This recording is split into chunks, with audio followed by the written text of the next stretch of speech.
Good morning. My name is Tom Sanford, and there was a button I needed to push.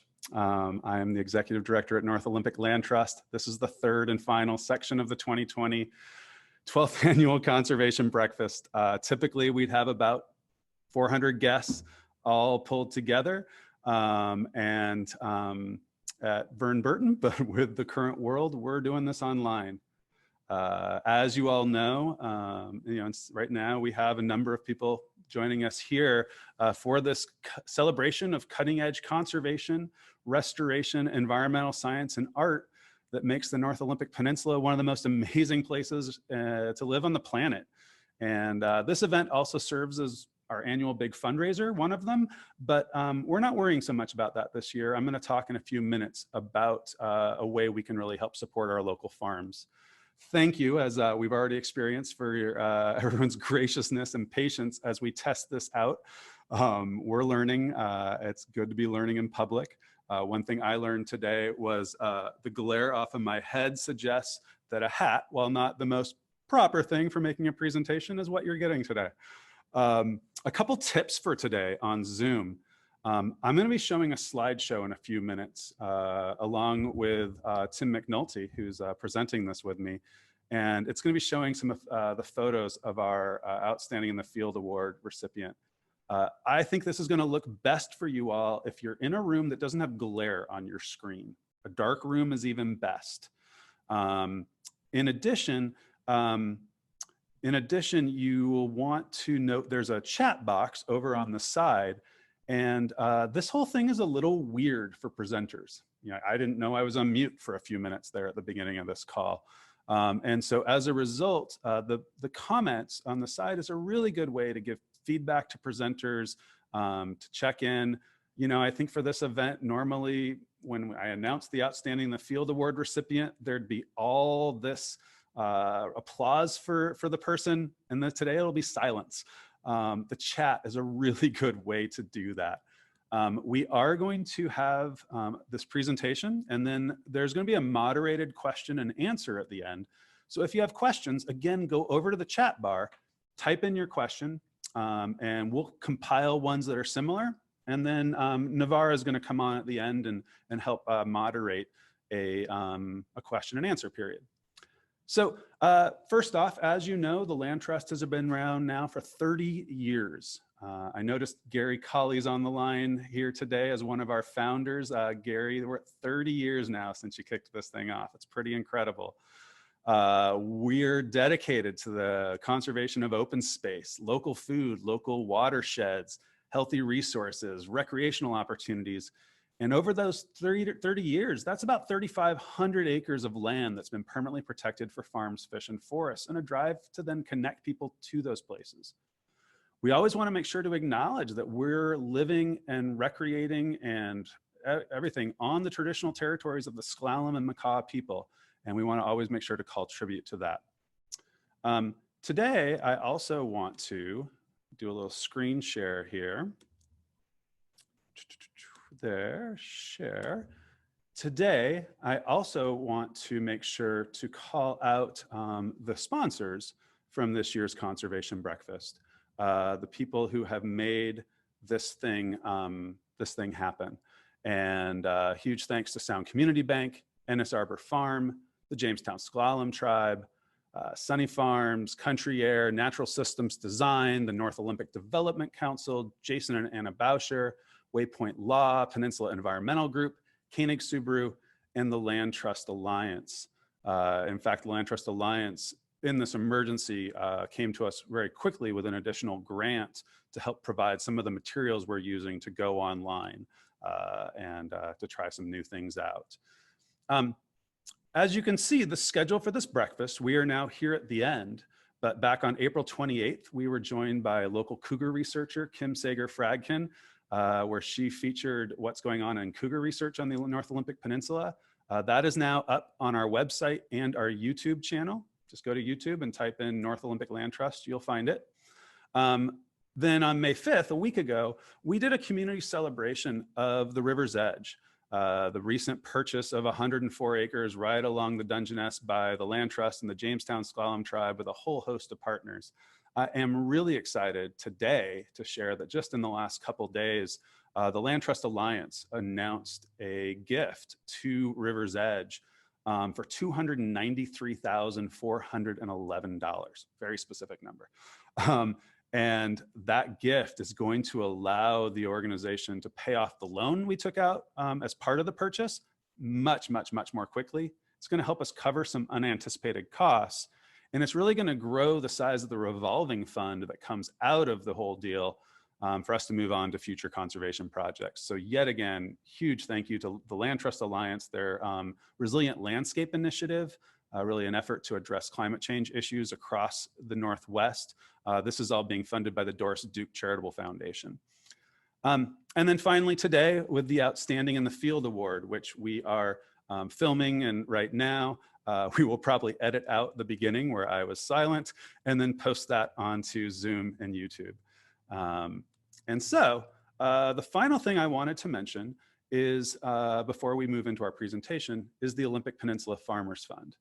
In this crazy, crazy time, we really are seeing a lot of need in our farm community.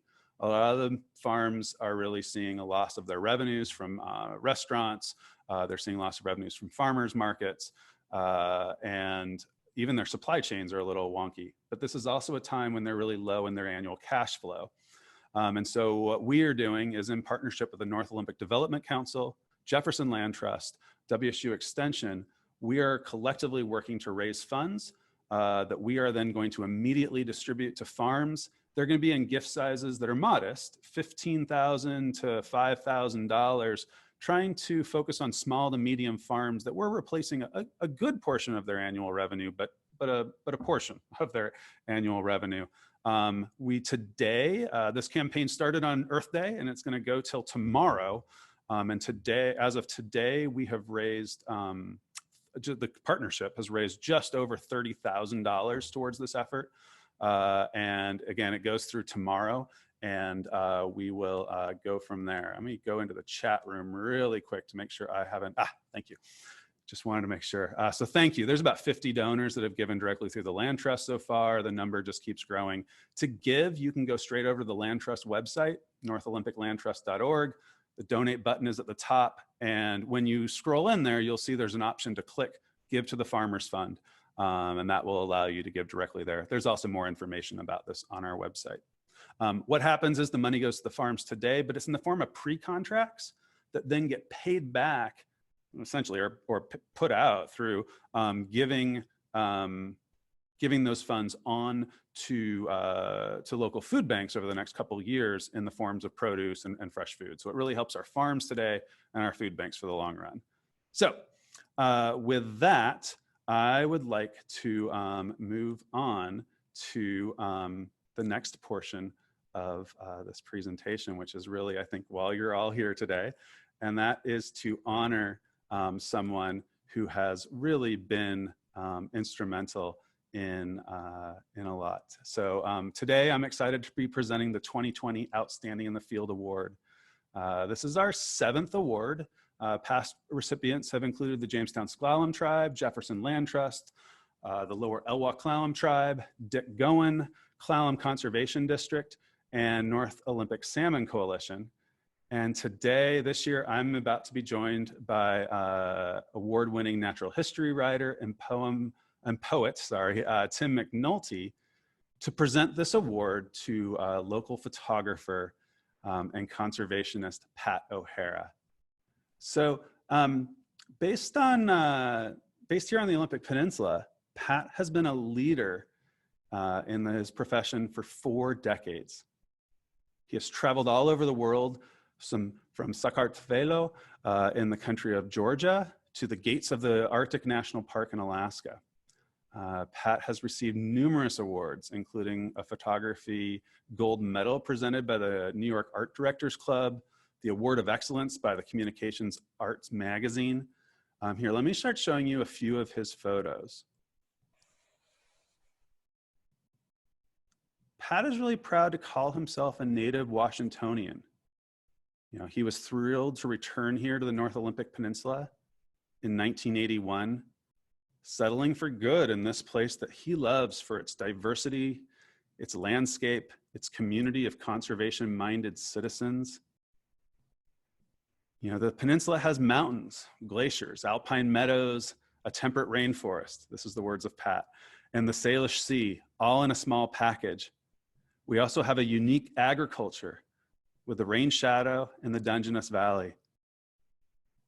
And so Pat has really contributed greatly to the conservation of this beloved state, with much of his work promoting environmental concerns. In 1984, he wrote something called Washington Wilderness and Unfinished Work with Harvey Manning.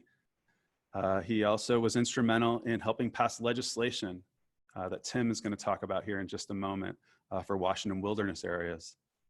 He's also collaborated with Tim on several books on our national park system, including ones on Olympic, Rainier, and many, many more.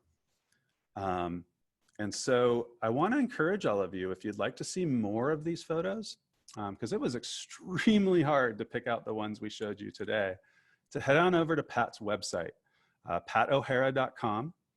And there you can really search through a lot of images and galleries, and you can even contact Pat directly there if you want to purchase any of those images. But he is just a true treasure. And with that, I'd like to turn things on over to Tim to share more. Well, thank you, Tom, and I'm really happy to be joining all of you today. I hope I'm coming through clearly. You are, Tim. This part is working great. Okay, good. Well, in my view, Pat OHara is an Olympic Peninsula treasure. As you mentioned, he's a dedicated conservationist, an internationally acclaimed photographer, a teacher, a father and grandfather, and one of my dearest friends. I had the great pleasure of collaborating with Pat on 9 books over the years. So I've had lots of opportunities to witness his dedication as an artist, and he continues to be an inspiration to me. Long before I met Pat, he studied botany at Central Washington University and forestry as a grad student at the University of Washington. And I think this scientific grounding brings a keen sensitivity and sharp ecological insight to his art. And I think that really sets him apart among other photographers. When we met in the early 80s, Pat was photographing unprotected wild areas in national forests across the state for his book, as you mentioned, Washington Wilderness, the Unfinished Work. And that book was instrumental in helping secure federal wilderness designation for over a million acres in our state, including 5 areas on the Olympic National Forest, 5 wilderness areas, Buckhorn, the Brothers, Mount Skokomish, Wonder Mountain, and Colonel Bob. Soon after, Pat and I collaborated on a large format book on Olympic National Park, where the mountain meets the sea. And Pat's photography, I think, really captured the rugged beauty and splendid natural diversity of our park exquisitely. That book led to an award-winning series on books on national parks, including Grand Teton and Great Smoky Mountains, among others. We traveled together a lot then. Pat backpacked his huge 4x5 camera and tripod over some rugged mountain trails for these projects. Pat was out of the tent before dawn to photograph a lot of days, and back often after dark. Seeing his headlamp moving across an alpine basin was a signal to me to reheat dinner. But those books established Pat as one of the foremost artists interpreting our national park heritage.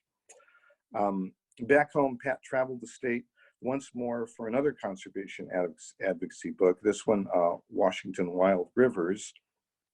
And he photographed a book on the Northwest coast from the Columbia River to Cook Inlet. After that, he ventured a little farther abroad, as you mentioned, pursuing photography in Beringia, the shared lands and cultures that join Northwest Alaska and the Russian Far East. That was part of a visionary multi-year effort to create an international peace park for the combined area an effort that remains ongoing today. But Tom, as supporters of the North Olympic Land Trust well know, Pat has always lent his artistry to the cause of conservation. And I would add, and he never compromised his artistic standards. He always felt the earth deserved no less. Pat once shared with me an insight into his practice as a photographer. And this is Pat's voice. "There are moments that I wait for in photography," he said, "when just the right combination of factors come together: light, atmosphere, wind, feeling. You never know when it's going to happen, so I try to remain patient and alert, mostly just open to the world before me." Well, I think we all can see Pat stayed open to the world and gave back some of the most stunning nature images we have. So for me, it's an honor to be part of this recognition of Pat's work. And thanks once again for inviting me to be so. And with that,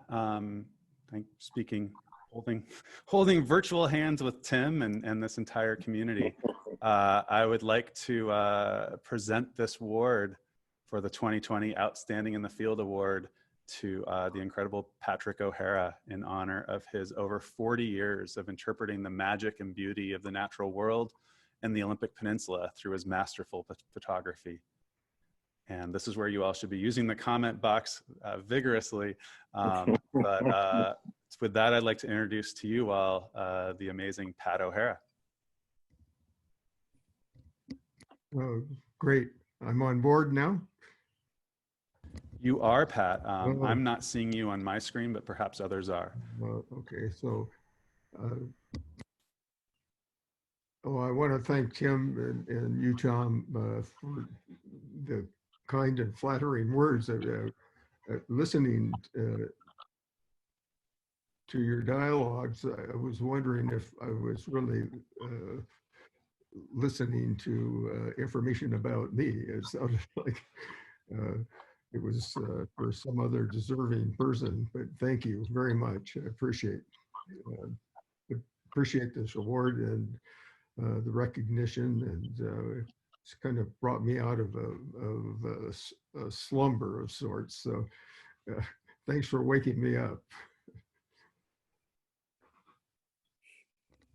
Great. And as I said a moment ago, Pat and Tim are going to stay on the line. But again, thank you, Pat. I have been inspired by your work for years. And as Tim said, in particular, your way of capturing the right image with the right framing at the right time with the perfect natural light and waiting for that shot. Just so impressive. So we're going to say just a few more words, and then I'm going to open this up to questions and answers. Again, thank you to our sponsors who I listed off earlier. I also want to remind folks that one, this can be found on the Land Trust website afterward, along with other parts of our conservation breakfast.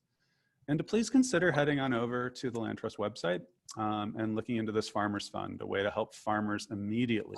We're wrapping this up tomorrow. 30,000 raised so far. Let's get money into our farms' hands immediately, and then over time, next couple of years, they will then take those funds and as pre-contracts to pay them back to local food banks in the form of fresh food. And with that, looking at my notes really quick, I do want to then, I'm going to put it back to a beautiful image of Pat's. Which one? Let's just stick with the red barn for now. I can change it as we go. And with that, then I'd like to turn things over. And Navarra, do you have some questions you're ready to ask? And I'm going to turn my screen off. Yeah, I do have some questions. Well, first, let me just say that there are a lot of really wonderful things being said, Pat, and you know, your work and your art is so inspiring to so many people, from local photographers who joined us in this call today, to conservationists, to, you know, younger people like myself, and seeing your work is really inspiring. So a question that I have is, What are your future plans for images in your collection? Oh boy. This is a complex question, actually, because a lot of my photography exists as film. And since 2005, all of the original images exist as digital files. And trying to find a future home for all of these collections is a lot more difficult than I anticipated. So I think that probably in the end, I will select maybe 1,500 photos as what I would consider some of my finer work, and have all that in digital format. And first offer it to my daughter, and then and see where it goes from there. I have talked with the Anchorage Museum about some of my Alaska work, some of the Beringia work. So is that the nature of the question? Where, because I'm a senior citizen now, where does my work going to rest in the future? I think perhaps, and also that how can someone purchase a print from you? Oh, okay. So my website right now is capable of setting up a sales area, and I haven't done that. For people who are listening today, if anybody is interested in a print, they should just contact me directly and just identify the print, and I'll give them the range of options. Fabulous. Great. So I think this question that you've probably been asked this before, but why do you love where you live? Well, first of all, I'm a native Washingtonian. I spent my youth on Mercer Island, and the mountains, the greenery, the water, all of that influenced me. And when I lived outside of this area, I was always homesick. And so the reason I landed on the peninsula is because my wife Tina was offered a job at Peninsula College, and she was at the time working at the University of California in San Diego. And so when she was notified of this possible opportunity, I had all my maps of the Olympic Peninsula laid out on the floor of our rental in Del Mar, California, and I was ready to go. So landing specifically here in Port Angeles was a result of Tina getting her job at Peninsula College. Wow, that's fabulous.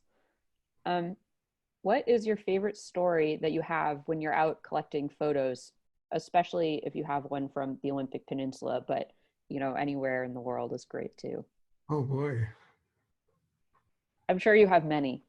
Yeah, so I get asked that question, or where is my most favorite place to photograph? I would say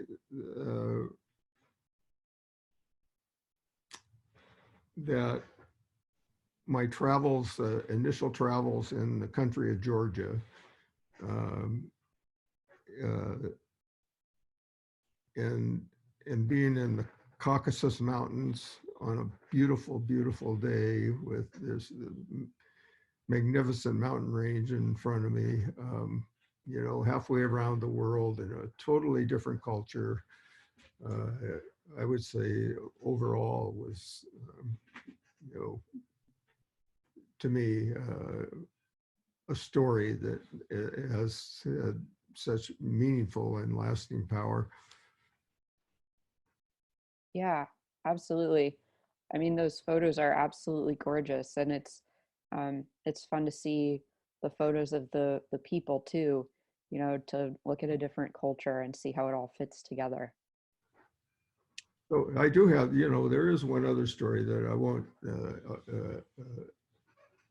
discuss in detail, but I'd be happy to do it personally. A because I don't want to embarrass Tim because I tell it so often.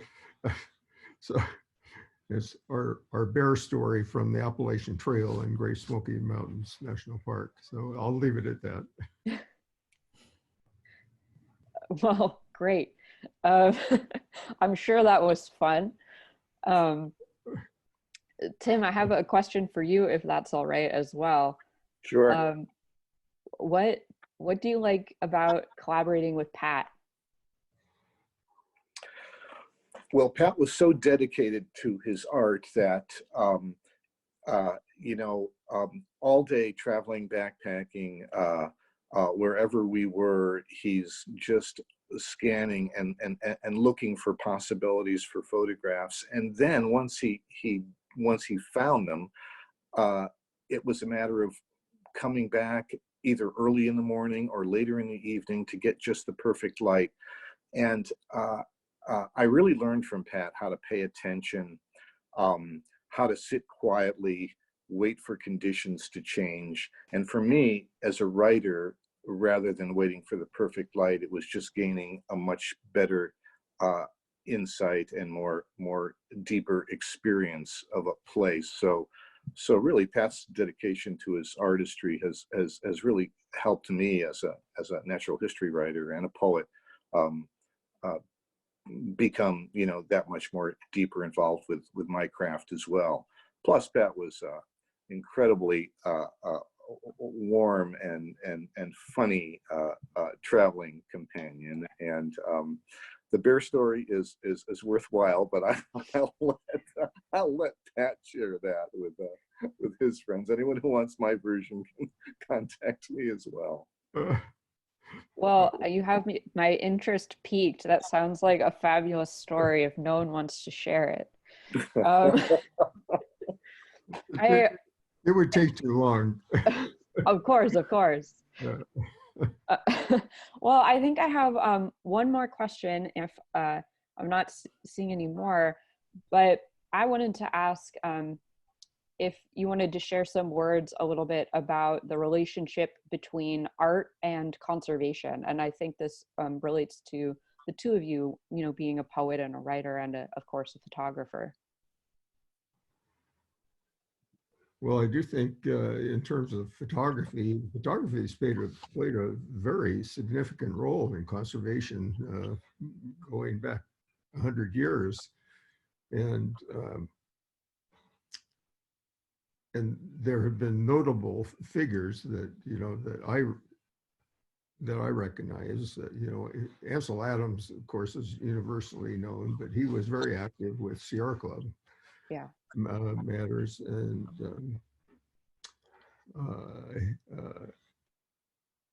some of the first photographs of the West that required glass plates coating the negatives in the field, and then exhibiting those photos in New York City and Boston and back east really was a tremendous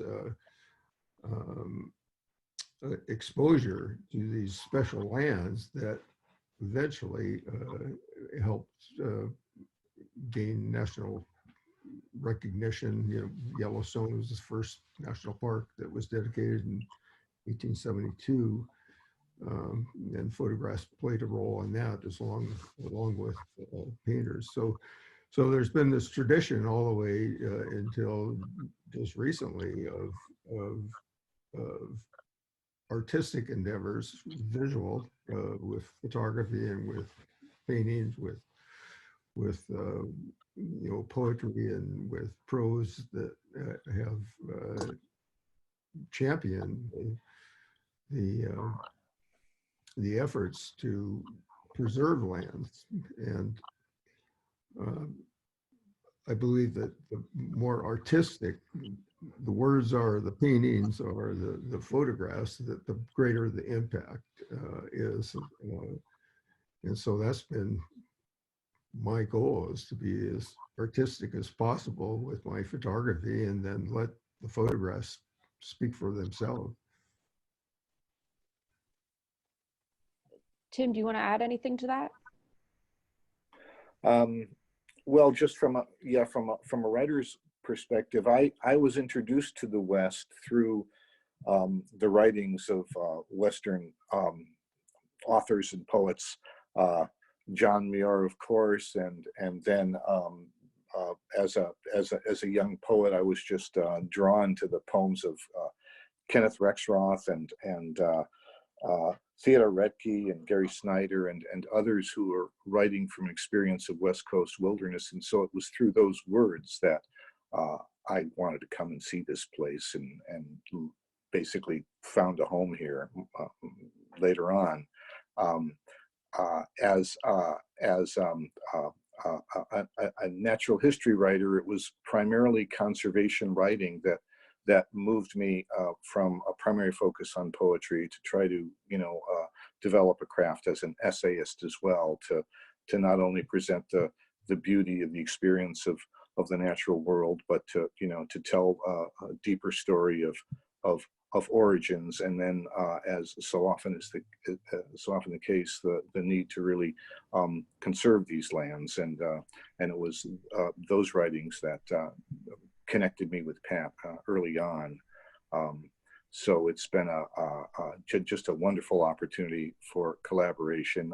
I feel that our aesthetic and our conservation goals are perfectly in sync, and it's just been a tremendous experience to work with Pat over these years. Great. Well, I know I said that was the last question, but I actually have one more that I think is great to end on, and it should be short. But what was the first poem that you collaborated with Pat with?